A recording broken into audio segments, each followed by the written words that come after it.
पुष्करना समाज की महिलाओं में महिला शक्ति और अनुशासन का प्रतीक धींगा गवर त्योहार की मस्ती अब सर चढ़कर बोलने लगी है। जहां दिन में प्रभु के गुणगान के साथ संगीत का आनंद उठाया जाता है, तो वहीं रात 12 बजे से सुबह 4 बजे तक विशेष पूजा अर्चना के साथ स्वांग रचकर धींगा गवर त्योहार मनाया जा रहा है। वहीं हम आपको बता दें कि वैशाख मास की कृष्ण पक्षी तृतीया के दिन मनाया जाने वाला ये त्योहार धींगा गवर या बैतमा गणगौर के नाम से जाना जाता है। ये त्योहार पुष्करना ब्राह्मण समाज की महिलाओं द्वारा ही मनाया जाता है। धींगा का शाब्दिक अर्थ है धोखे से मौज मस्ती और गवर का मतलब गणगौर होता है। 16 दिन तक चलने वाले इस पर्व की विशेषता यह है कि इस पर्व में विधवा महिलाएं भी अगले जन्म में पति का अंतिम सांस तक साथ रहने की अरदास के साथ पूजा अर्चना करती हैं। माता बहुत अच्छे हिसाब से मनाया जाता है। यहाँ पे समाज में एक ही जगह गौर बनती है, मेहता सिटी में। मेरे को भी बॉम्बे से बुलाया गया है, घर में हमारे घर में मंदिर है गौर।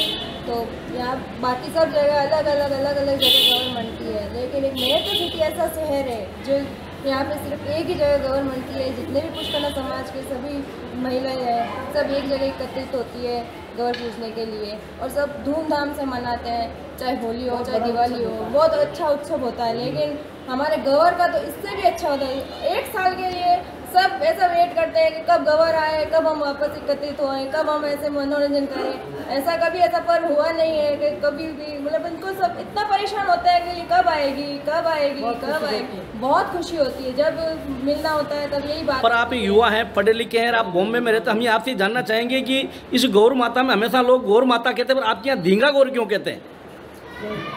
धींगा गवर इसीलिए कहते हैं, जो छोटी गवर होती है वो एक ही शादी की होती है। इधर में लोड़ी आई हुई है, ये दूध नाते आई हुई होती है, लेकिन इधर का विधवा और सुहागिन ही पूछती है।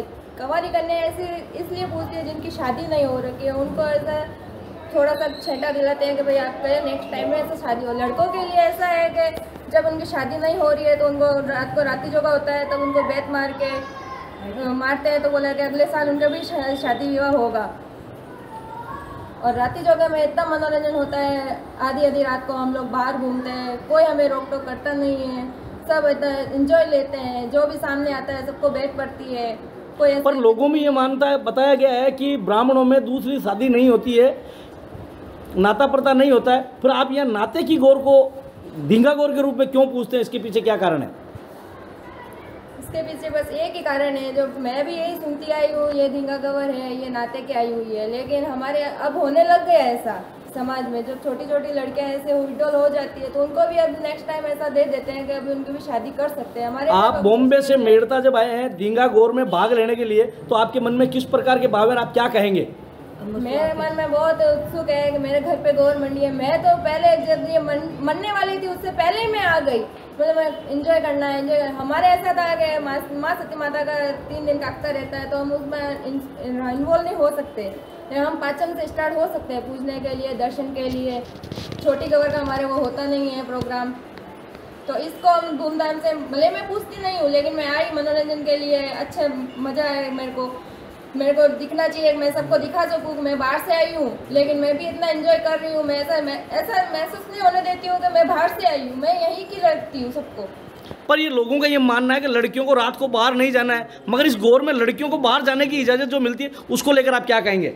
उसमें ऐसा कोई दिक्कत वाली बात नहीं है। इसमें लेडीज, लड़कियाँ, लड़के सब बाहर निकलते हैं। राती जोगे के टाइम में सब बाहर निकलते हैं, ऐसे बाकी टाइम में नहीं निकलते, लेकिन राती जोगे के टाइम में निकलते हैं। कोई मतलब वो नहीं है इनको रोक टोक का। मगर ये कहा जाता है कि जो कोई व्यक्ति निकलता है, कोई भी व्यक्ति है, पर लड़कियां और महिलाएं झूम कर उनको उसके बेंत की मारा करती है, और लोग भगते हैं और देखने के बाद ही महिलाओं को देखकर दूर भग जाते हैं। उसको लेकर आप क्या कहेंगे? वो इसीलिए भगते हैं कि उनसे हम पैसे एकत्रित करते हैं कि भाई अभी हमें ऐसे दो, अभी हमें ऐसे दो। हमारी जितनी इच्छा होती है हम उतना लेते हैं उनसे, उनको देना पड़ता है। ऐसा नहीं है कि वो नहीं देंगे। पर ये मिलता है उस दिन रात को महिलाओं को जो इजाजत मिलती है, लूटने का काम करती है? लूटने का काम नहीं करती है, वो प्यार से ही देते हैं। अगर दो तो आपकी इच्छा है, नहीं दो तो आपकी इच्छा है, कोई जोर जबरदस्ती नहीं है। पर ये कहा जाता है मार के आगे तो भूख भी भग जाते हैं, भूत भी भग जाते हैं, तो आपके हाथ में बेन देते हैं, तो जिसके जेब में होता है वो तो निकाल के देता ही है ना। दो अपनी इच्छा से दो, बोलते हैं हम, भले से बैठ दिखाते हैं लेकिन प्रेम से बोलते हैं कि आपको जितना इच्छा हो आप उतना दीजिए, कोई जबरदस्ती नहीं है उसमें। आ गवर थी गवर बाजिया करे इन गवर ने विधवा औरत भी पूजे सवागने भी पूजे गवारी कन्या नहीं पूजा करे आ गवर नाता एड़ी है जिन टाइम तार का सूर है जो राक्षस हो उन्हें वरदान हो कि पार्वती रे बेटे हूँ मैं मरूला जब वो गवर महादेव जी आया शादी करने उन्हें बे टाइम मतलब कुकड़ा बुला दिया और बाजा बजा दिया। महादेव जी हाथों हाथ कैलाश में तो गया तो पार्वती हाथ में माला रहेगी। जब महादेव जी पार्वती प्रण हो कि मैं बनी जुला तो महादेव जी जब बिजली बढ़ आई बिजली बढ़ नाई जंगल में मेरी महादेव जी ने महादेव जी पार्वती ने देखते मुक्त हो गया। बिजली ने कहा कि मैं तो शादी करूँ वाकई मैं तो करूँ को नहीं महू काम मैं को नहीं कि मैं तो पार्वती ने दासी नाखूँ कि महू पालो कौन चाली मारे कंधे माते बैठ ये कंधे माते बैठा ले गया पीछे बाद में रस्ते में चाहता महादेव जी ऊँची नजर करी कि बाबा ने पार्वती रूप दी गयो अरे तू तो पार्वती है कि थे छलिया मैंने ऊँची बनने मैं छलिया आपने बिजली बनने और बिजली बेस बना ना ने महादेव जी ने चले वो है न इन्हें कहीं पहली विधा और तो पूछती को नहीं जब हमारा भी इच्छा होती मैं हकीकत पूछा इन्हें से विधा और भी रहा के इन्होंने कहता है विधा और भी छोटी उन टाइम शादी होती को नहीं कि वह टाइम पास की करवे कि वे गवर पूजी ये देख के ला सभा के वहाँ भी ऐलान बाल विधा हो जाती जब वहाँ भी पूजन इजाज़त मिली जब वे भी पूछती तो वह 15 दिन हो जाता टाइम पूरा और वह शौक भी पूरा हो जाता तो इन वहाँ से इन्हें जिंगा गवर है ना बीनी है ना त्याड़ी है इन वहाँ से इन्हें पूजा कवारी कन्या नहीं पूजा करे। तीज दिन में जवारा भाया करो हमें काली माटी बजरी और गेहूँ गाल ने जवारा भाया करो 16 बट्टरिया करिया करो पिलोड़िया बनाया करो 16 तीनों में गालिया करो एक गवर हुआ करे एक ईश्वर हुआ करे एक पंते बड़ी माता हुआ करे नवा नाते बच्चा हुआ तो अच्छा बच्चा कुकर मकड़ वे सब हाथ रहा करे वारी पूजा हुआ करे और इन्हें से इन्हें पूजा के बाद तो सवा गने पूछ सके उन्हें बाद में इन्हें पूजा जाके के लुगिया आराम पूछ सके जी आ उन्हें बाद में चलू करे झींगा गवर ये कुकर माकर ये है इनके अच्छे बच्चे ये इनकी भी पूजा होती है बच्चों की भी ये 2 बहनें हैं पूजी थी जो उसको भी सुराग मिल गया उसको कोड या बीन मिला और गवर पूजने से उसका बीन अच्छा ये बाट के साथ शादी की कुकर माकर ने आप कर्मी थी और बाद में इसने गवर पूजी इसलिए इसके घर में सब आनंद हो गया इसलिए कुकर माकर। पर कुछ लोग यह बताते हैं कंवारी कन्या लास्ट पूजा के दिन यहाँ आती है जिनकी शादी नहीं होती है चाहे कंवारे लड़के हैं तो उनके यहाँ उनके लोगों का विवाह होने के लिए बहुत ही देर नहीं लगती है उन लोगों का विवाह हो जाता है जो लंबे समय से जो परेशान है ऐसी क्या मान्यता है। हमारे लड़के को डंडे मारते तो उनकी वापिस गवर आती है तब तक वो क्या बैत मार बोला जाता है उसको जिससे क्या कि वो वापिस गवर आती जब तक उसकी शादी या सगाई हो जाती है ये मानना है लोगों। तो यहाँ कंवारे लड़के के ही साथ होता है या लड़कियों भी यहाँ आने के बाद कुछ कहते हैं जवारा उनको दिया जाता है? लड़कियाँ रोज नहीं पूछती है एक बार गवर के 30 के दिन पूजा कर लेती है इससे उनकी शादी जल्दी हो जाती है सगाई जल्दी हो जाती है और साल भर में ही लगभग शादी हो जाती है ऐसा हमने बहुत लोगों को देखा है। ये हमारे पुष्करना समाज की झींगा गवर है। ये जब छोटी गवर होती है उसको छोटी बोलते हैं जबकि गवर वही है उसकी जिस दिन पूजा होती है उसी दिन इसको मानते हैं इधर और फिर तीनों ईसर गौर पंथेवाड़ी सबको बनाते हैं। उसके बाद में बच्चे बच्चे बनाते हैं उसके बाद में कुक्कड़ माकड़े धागे आते हैं उनके धागे डोरे 16 बना के 16 गांठे देते हैं। उसके बाद में गौर के नाम का अलग धागा बनता है एक। उसके बाद में सब तीजने जितनी भी होती है उनके लिए वो डोरे बनाए जाते हैं 16 गांठा लगा के। और उसके बाद में जब ये बोलावनी का दिन होता है उस दिन ये डोरे बड़े किए जाते हैं। और एक मान्यता है कि दुनिया सोती है तो पुष्करना पोते हैं, तो दुनिया ने गौर मना ली और पुष्करना अब मनाते हैं, ये सारा उल्टा क्यों? इसमें क्या कारण मानते हैं आप? इसके पीछे यही कारण है कि जब इसको बुलाने के लिए जाते हैं उस टाइम एक भी आदमी या लेडीज़ जेंट्स सामने नहीं आता है, ये एकांत में जाके बुलाई जाती है। इसके बारे में बताऊँ अगर पुष्करना समाज की है और इसमें ये चैत से शुरू होती है। जब छोटी गवर की पूजा हो जाती है उसके बाद झींगा गवर की पूजा होती है। इसमें हमारे तीन पालिसी होते हैं मिट्टी के बने हुए। इसमें एक में गौरा जी, एक में ईश्वर जी और एक ये पंथेवाड़ी और कुक्कड़ माकड़, ये 2 मेहनती और अच्छे बच्चे ये होते हैं। और 16 दिन इनको पूछते हैं। जैसे आदमियों को होली की उमंग रहती है वैसे ही इसमें औरतों पुष्करना समाज की औरतों को झींगा गवर की उमंग रहती है। तो वो 16 दिन सब काम छोड़ के और पूजा करती है और उनका पति भी इनके साथ देते हैं, वो भी घर का काम करते हैं और गौरें पूछती है वो लेडीज।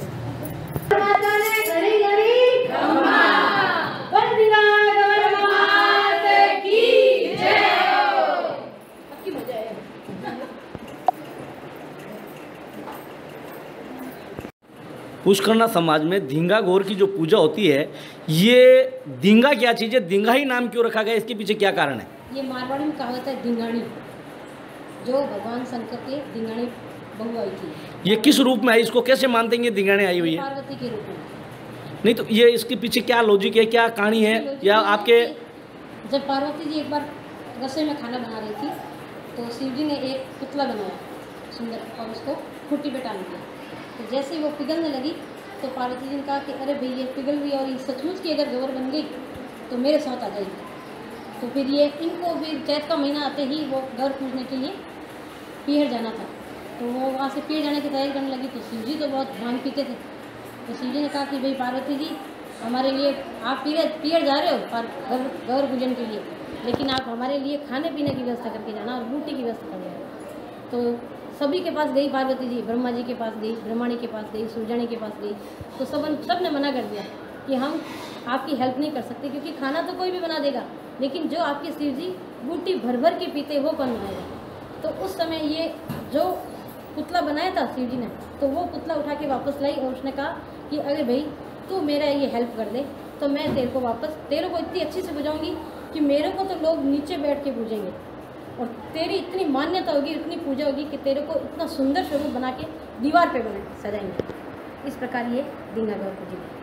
तो कहते हैं मैं कि लौड़िया लाड गणा।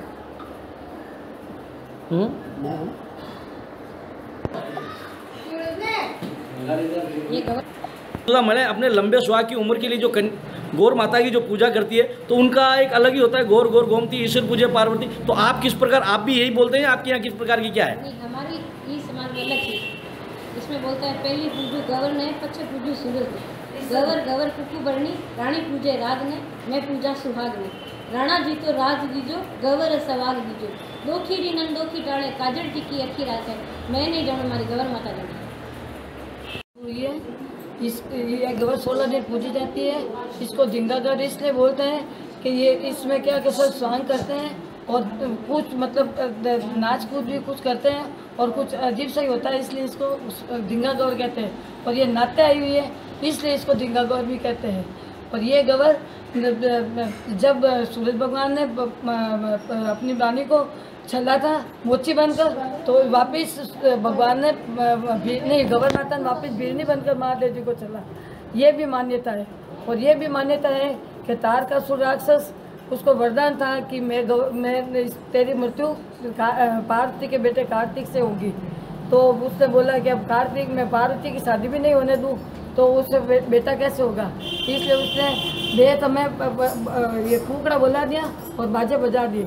तो पार्वती के हाथ में माला रह गई, वो खड़ी रह गई और महादेव जी कैलाश पर चले गए। तो पार्वती के प्राण था कि मैं तो शादी तो महादेव से करूँगी, इसलिए वो भीड़नी बनकर जंगल में आई। और महादेव जी ने देखा कि ये कौन है, तो उसने कहा, महादेव जी उस पर मुग्ध हो गए और बोले कि मैं तेरे से शादी करूँगा। तो उसने बोला कि मैं नहीं करती, करनी पड़ेगी कि तेरे को पार्वती को दासी बना के रखूँगा। और तो उसने बोला ठीक है कि मैं पैदल नहीं चल सकती, मेरे को कंधे पर बिठाओ। तो उसने उनको भीड़नी को कंधे पर बिठा लिया। और बाद में महादेव जी चलते चलते ऊपर नजर की तो पता चला कि ये तो पार्वती है। तो उसने बोला कि आपने मेरे को मोची बन के चला, मैंने आपको भीड़नी बन के चला, और ये अकेली है और इसकी शादी दूसरी बार हुई है महादेव से, इसलिए इसको धींगा गवर कहते हैं। और इसको विधवा और सुहागन औरतें पूछती हैं, हमारे सुहाग के लिए विधवा बोलती है विधवा अगले जन्म में हमें सुहाग मिलेगा। और इनको सुहागनियों को अमर सुहाग मिलता है। कुंवारी कन्या इसकी नहीं तो पूजा करती है, नहीं कलश लेती है, सब ये औरतों का ही होता है। आज में इसलिए मनाई जाती है कि पुराने जमाने प्राचीन काल में क्या कि छोटी छोटी लड़कियां विधवा हो जाती थी और वो गणगौर पूजने देखती थी सबको, तो उनको भी इच्छा हो जाती थी कि हम कैसे पूजें, और उनको इच्छा होती है इसलिए उनको विधवा पूजने का है। और ये पुष्करना समाज में ही पूजी जाती है। जोधपुर में तो माहेश्वरी अलग ही पूजते हैं, पर मेरता में पुष्करना समाज की एक ही गणगौर होती है और पूरे समाज की औरतें एक ही जगह पूजा करती है। और 16 दिन इसकी पूजा होती है, 16 ही धागे बनते हैं और 16वें दिन इसको बोला जाता है सवेरे जल्दी से, सवेरे सूरज उगने से पहले अगर कोई साल में मिल जाता है तो उसकी 6 महीना में हो जाती है मृत्यु। इसलिए कोई सामने नहीं आ सकता, इसको बोलना नहीं चाहते। तो क्यों ये नाते आई हुई है। कार्यक्रम ये है कि ऐसी मान्यता है कि हमारे लड़के होते हैं ना, तो रात को रात्रि जोगे में पुरुष आते ही नहीं थे पहले, आजकल तो आते पहले नहीं आते, जोधपुर आते यहाँ नहीं आते। पर वो क्या है कि वो कोई लड़का कमारा होता है, वो आता है ना, तो उसको बैत मार कहते हैं, वो बैत लगाते हैं, उससे उसकी 6 महीने के अंदर, साल भर के अंदर अक्सर शादी हो जाती है और सगाई हो जाती है, ये मान्यता है। और कंवारी कन्या भी एक दिन गवर की पूजन करती है तो लगभग उसकी साल भर में शादी हो जाती है, ऐसी मान्यता है। और हुई भी है शादी, लड़कियों की शादी हुई है, काफ़ी लड़कियों की हमने खुद ने देखा है, हमने पूजा कर रही है और उनकी साल भर में शादी हुई है। अब आपका परिचय? लक्ष्मीपुरी और क्या होता है, बस लक्ष्मीपुरी और गणगौर अध्यक्ष।